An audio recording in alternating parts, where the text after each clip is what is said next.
Hey everybody!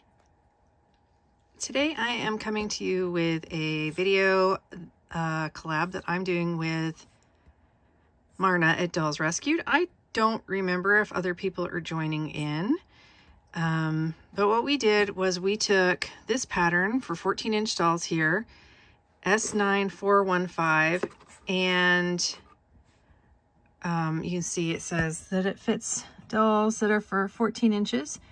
And it has these separate looks that you can make. And we took this pattern and made it for a Chubby Blythe. So I want to say, first of all, that in theory, this worked out. This is pretty good for the chubbies. I would take this pattern, if I was going to make these again for a chubby, I would take this pattern and I would modify it, and I'll tell you how in a minute. I sewed this by hand because I always seem to sew things by hand when I'm first trying to understand a pattern, because I'm not very good with sewing machines, and especially this new sewing machine that I have. So it took me quite a while, and we were also going to make this top, but I had already had this top that I wanted, that I had made for my own efforts, and like I had hand drafted it. I don't know what I did with the pattern. Hopefully I didn't lose it, but and it's going into fall, so I thought that would be better for her. I do have to take this off. I can't keep it on because it is bleeding like crazy. It's just like, I don't know if you can see, hold on this fingernail. Let's see if you can see it. Do you see the blue on my fingernails? Usually by hand sewing it, I was just covered, so this can't stay on her very long until I wash it. But I'm actually not, it's not finished, and I'm going to tell you why, and it involves what I would do differently if I was to make this again specifically for a chubby. The other reason I hand sewed it, I think it looks super cute for a chubby. It's like Marna was like right on as far as like this was going to be adorable on the chubbies. It's so cute. And I think for my first attempt, it's pretty good. But I want to go through what I would do differently so that if I try to make this again for a chubby doll, I have this video to reference. So if you're not interested in how you can click off at this point and go look at Marna's video. And again, I'm not sure if anybody else did it. If so, I will go back and edit my description later and include those channels as well. So, okay, so here's what I would do differently if I was to make this again. So, the first thing is the back.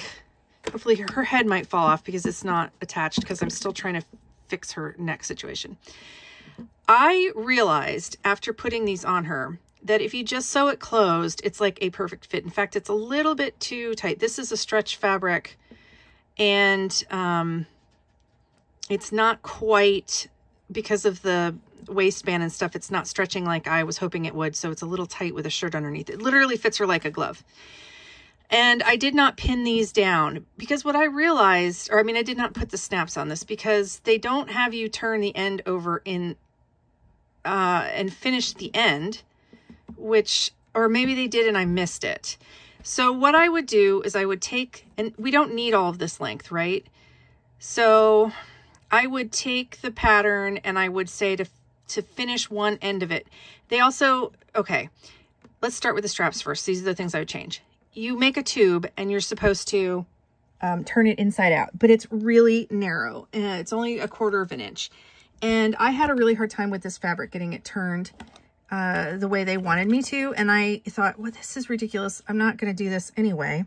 See, I tried to make a pipe, I tried to make a pipe and put a skewer down it and stuff. What I would do is what I ended up doing was I just folded the ends in, and then I just folded this, and then I actually ladder stitched down the side. If I was up to speed on my machine, I wouldn't do that. I would just top stitch along each edge because I think that would be cute. But I would also measure how much this needs to be cut off, about 3/4 of an inch, and turned under so that it has a finished end, because it has you attaching them on the outside, not the inside of the pants. Okay. So that's what I would do. I would not bother turning this, and I would fold it with one side finished. The inside that goes on the inside of the bibs doesn't need to be finished because it, sorry, she's gone backwards. These heads are crazy on these dolls. All right, hold on. We need 2 hands for this. Okay. Her head might pop off because it's not sealed down. This has an inner lining, and you sew the straps on the inside of the lining, turned inside out, and then when you turn it out right side out, you see it's like nestled in between these 2 layers of the facing and of the front fabric, the front facing fabric. So I would totally, this part is fine, and you don't need the end to be finished here. So I would totally just finish the, here comes her head. We'll just take it off. I would finish the one end at a specific length so I could then put the snaps on, okay? The second and the major thing is, let's take this off so I can talk to you about it, is at first, the reason I have a bias tape here is I did it the way they wanted me to, and you were supposed to have these overlap and put Velcro under here. So you sewed it up to here, and then there was this flap of fabric that came out on either side. I did not use,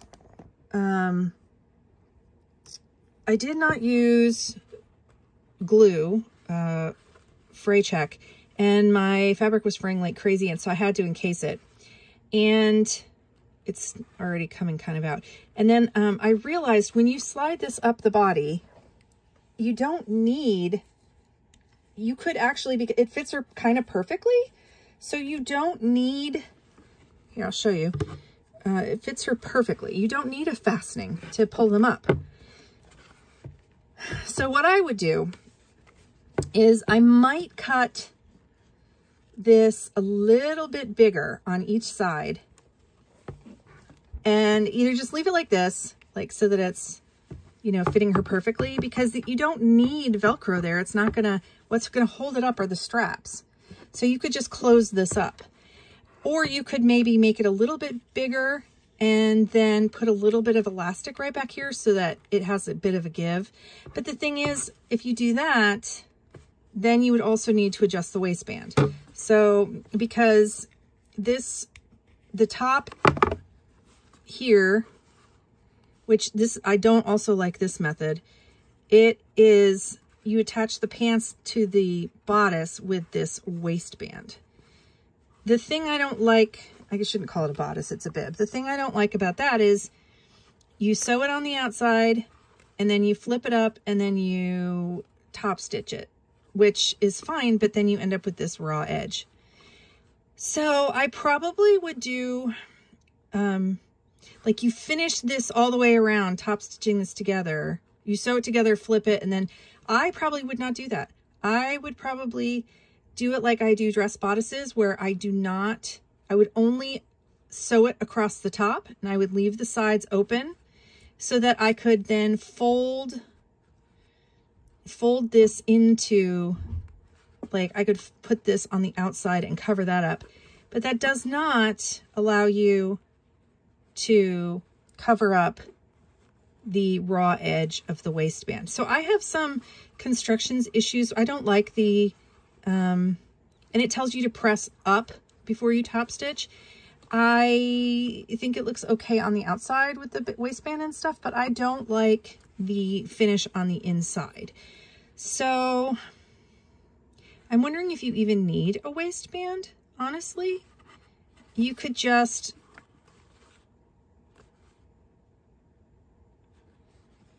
or if you could just put the waistband on the pants and then you could just sew this. I'm thinking out loud. So those are the things I would change. The other thing that I definitely did change was that the pants go straight down. I put these on the doll inside out, and I saw, because her legs, as you can see, are very tapered down to the foot. So I I went from the crotch and then I went in on either side. I think there's about a foot, or an foot. I think there's about an inch here. So I sewed it. I sewed it at an angle, and then I cut off the excess. And I also had to take it up by an entire inch. So this is a 1/2 inch.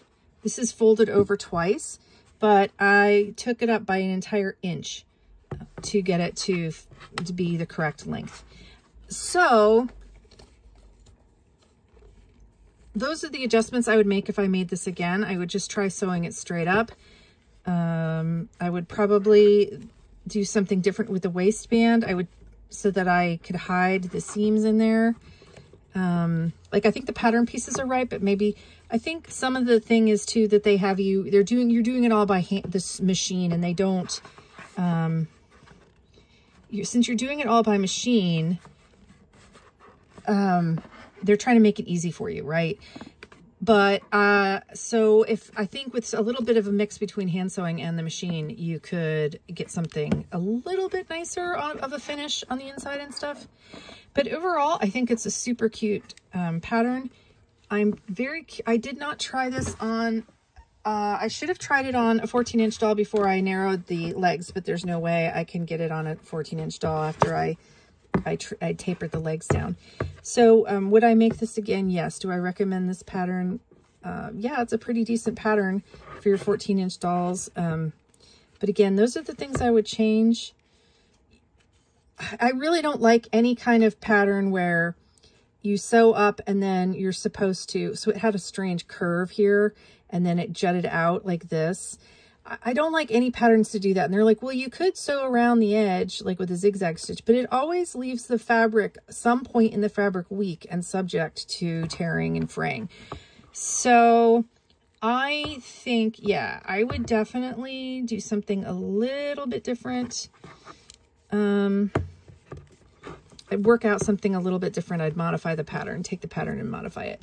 And it probably would, I mean, I think the ultimate idea would be to just make it a little bit bigger, both the waistband and the pants, and then maybe put a little tiny bit of, not in a casing, but you know how you just sew a little bit of elastic right around the back just to give you a little bit more give. Because this has give, but like I said, because I had to put the waistband on, it's lost a lot of its stretchiness here. You see, it does stretch. This was a strange stretch. I got this off of AliExpress. Express. It was a chambray, a vintage chambray fabric. And again, it definitely needs to be washed. I don't normally come across fabrics that just, I don't know if you can see, but my fingernails are bluish. That they do just like bleed on me. But so I'm going to take this off of her before it stains. You can see that it's staining right here because this is a rough spot on her. And right here as well, the plastic is not, the plastic is damaged here. And it came like that. It's scratched. So the blue is going right in there. And I would be upset but for the fact that when I bought the doll, she had been already stained from her own clothing in the box. So that's fine by me. So she's already stained, so I'm not really too worried about it. But I'm not going to keep it on her and make her more stained. Okay, so that was it. Thank you, Marna, for hosting this and inviting me along to this challenge. It was very interesting. It was a very interesting learning experience for me. I've never made anything like this before.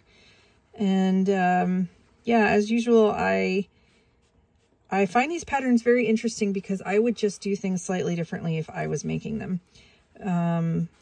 But thanks for listening to my notes on how to adjust this pattern if I make it again. Yeah, if you stuck along this far with me, thanks. And I will see you guys again soon with another video. I think there's another collab coming up at the end of this week that I'll be hopefully involved in. I've started it. We'll see if I can finish it. All right. See you later. Bye.